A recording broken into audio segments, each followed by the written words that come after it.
Hi, local main character Zep here. I'm sure that some of you recognize this toy. I mean, who doesn't?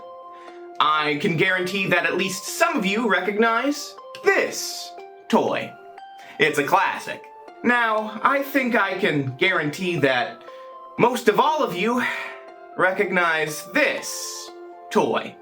Now, all of the toys on this table, sorry. Now, all of the toys on this table have a revival that is running in the current day.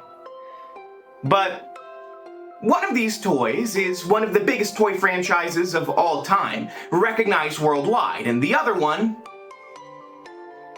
well, it's had a harder time afloat. Now, how has this toy remained around for the better part of 3 decades, and this toy, even though it's the older sibling, has had a rougher go of it? Well, before we answer that, I think first we should celebrate! Babe, I swear this never happens.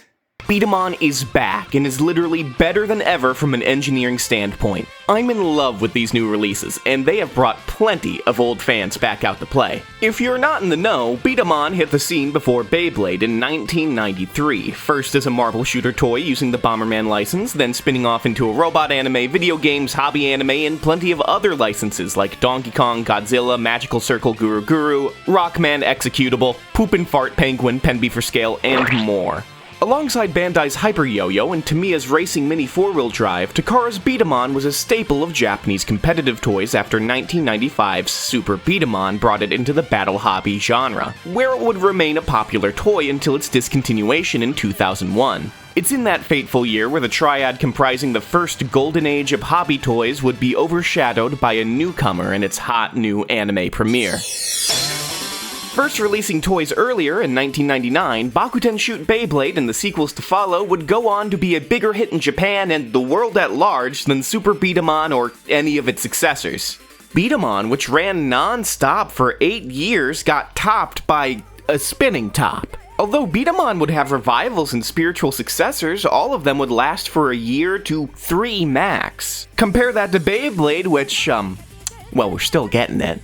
How is Beyblade an international sensation to this day, and how is B-Daman still adapting to the modern market? Which, of course, the answer is a bunch of complex market factors, and of course some guy in a suit said no to it at some point, but we're just going to ignore that, and we're going to oversimplify for the case of an argument. And if you want to get your own B-Daman or Beyblade straight from Japan, you can use today's sponsor, JP Fans, a proxy shipping service where you can buy Japanese goods from a growing number of sites, ship them to their warehouse where they can be held up to 60 days for free, and then package up all the things you bought and send it your way. Do know that this is a middleman with a Japanese warehouse, so there is a brokerage and international shipping fee that is not cheap. My tip is to shop when you have multiple items on your wish list so you can get the most out of your shipping fee. The good news is that secondhand collectibles in Japan are usually cheaper than what you'd find over here stateside, and often in much better condition. If you sign up with my link below, you can get 8 exclusive shipping coupons that you wouldn't get from just signing up on the website normally.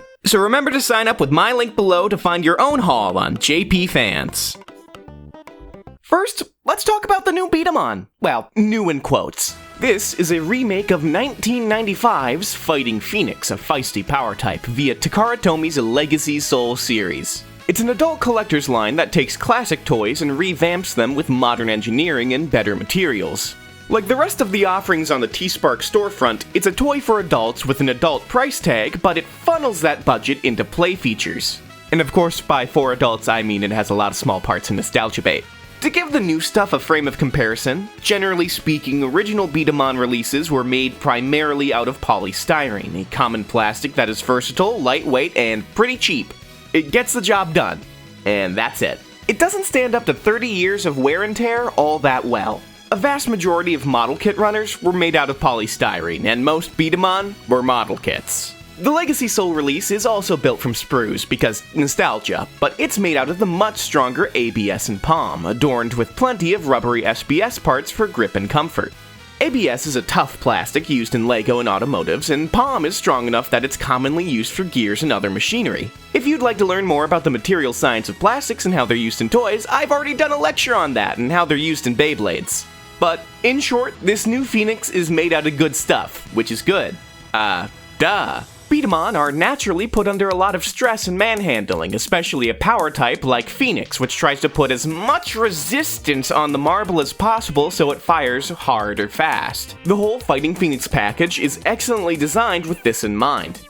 The base B-Daman comes with Delta hold parts, a triangular formation that has 3 points of contact with the B-Dama instead of the usual 2. One of the points has a rubberized drive strip, adding more friction to the firing mechanism and giving the marble a quick forward spin to increase its speed further. When adding the overshell gear, a frame designed to hold the somewhat tiny B-Daman and Super B-Daman, we gain even more benefits. The control of the model skyrockets for my meaty barbaric adult hands. Rubberized soles to grip the play surface, nice rubberized finger grips, and overall a larger, more ergonomic shape to rest in my claws. There are many points to add on attachments, like barrels and magazines, including the pack-in frame part, the Power Wing 2. The wings plug into the back of the hold parts and can be ratcheted up to apply more pressure on the B-Dama. It also comes with the multi-trigger frame part, a different trigger with a snap-on pad to make it easier to press with more force. It all feels very good in the hand, very durable during use, and powerful when shooting. Unlike some older B-Daman, it doesn't feel like it's going to fall apart in my hands when I'm using it. The marbles themselves are precision-measured 17mm glass marbles, the B-Daman standard. Perfectly spherical, weighty, and premium feeling. What can I say? I like glass. Fighting Phoenix is only one in a whole line of high-quality Super B-Daman reproductions sold primarily through pre-order on Takara Tomi's T-Spark website. These are essentially perfect, splitting up many details that were decals into color-separated plastic and re-engineering the components to be divided into more robust, more comfortable materials. That being said, it's still just a niche adult collector's line. As for Beyblade, kids are doing it all across the nation. Time to battle now for world domination. They're cool and they're hip. You better get a grip. The battle has begun, so let it rip! While you could blame a lot of B-Daman's international failure on Hasbro, D-Rights, and ADK for a distribution and marketing nightmare, really epitomized by opting to show wacky CGI model characters doing goofy antics instead of the actual toys during their Crossfire line, an advertising campaign that could best be described in a number of 9/11s, B-Daman still had a pretty spotty showing in Japan, relatively speaking. Now, don't get me wrong, B-Daman still has plenty of adult fans, it's a cultural touchstone, but Takara Tomi's other battle hobby line, Beyblade, pretty much outpaced it in every sales and viewer metric imaginable. And I think it comes down to something very simple: form factor and barrier to entry. This is Beyblade X's newest standard-based stadium in Japan, the Infinity Stadium. It represents nearly 30 years of Beyblade R&D unified into one product. A Bay battle is simple, quick, and exciting. The design of both the X-Bays and stadiums exemplify that. Each part of the bay is expertly crafted with gimmicks and gameplay honed since 1999, made of die-cast metal and high-quality plastic. They are easier to customize than ever. You can remix combos in less than 10 seconds. While the gameplay is seemingly simple, there's a well-documented layer of strategic depth, not unlike a fighting game.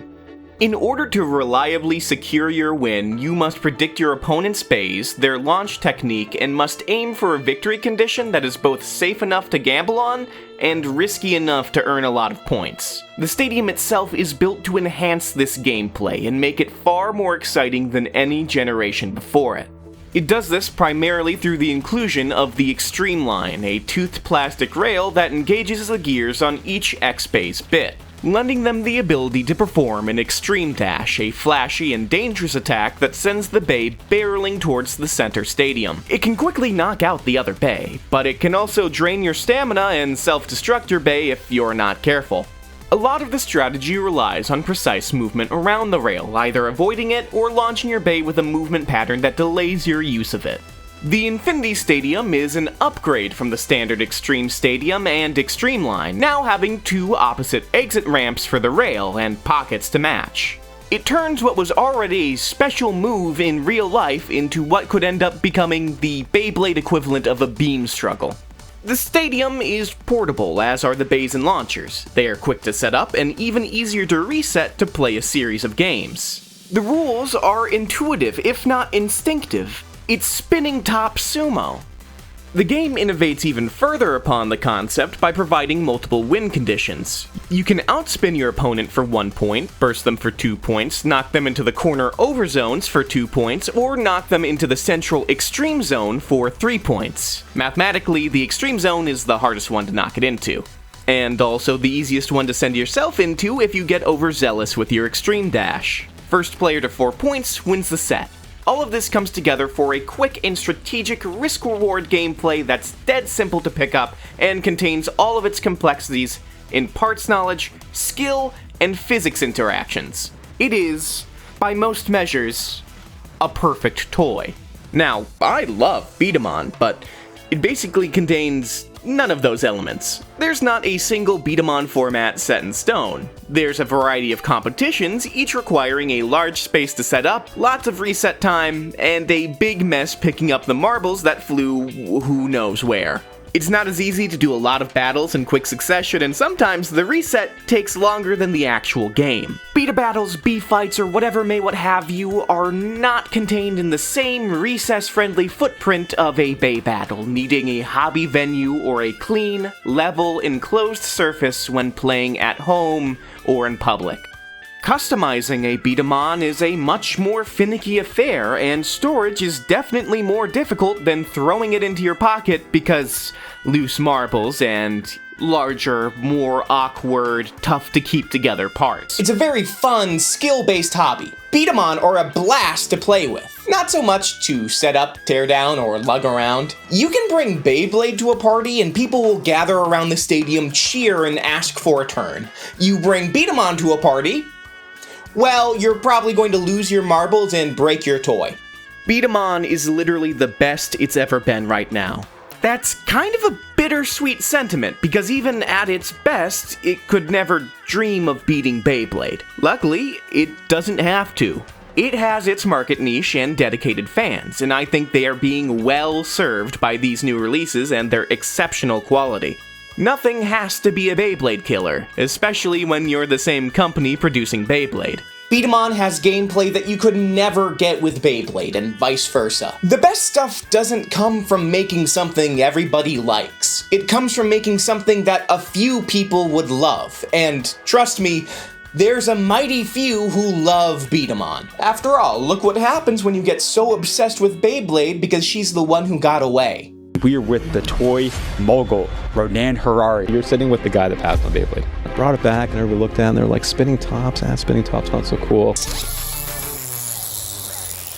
Fire! Please never subject me to a podcast clip or Ronan Harari ever again. Bakugan was another battle hobby that started with B, was based on marbles, and also biffed it against Beyblade. The people working on Bakugan were so obsessed with Beyblade being a faster, more visceral game that they also forgot to attribute its success to being a well-designed and engaging game. Instead of playing to Bakugan's strengths or even its basic play pattern, they instead invented Bakugan that were Beyblade.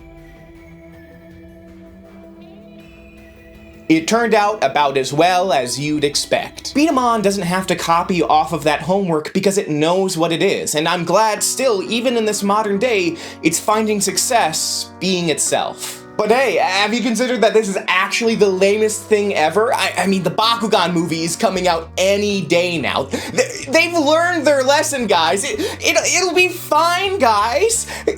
Come on, guys.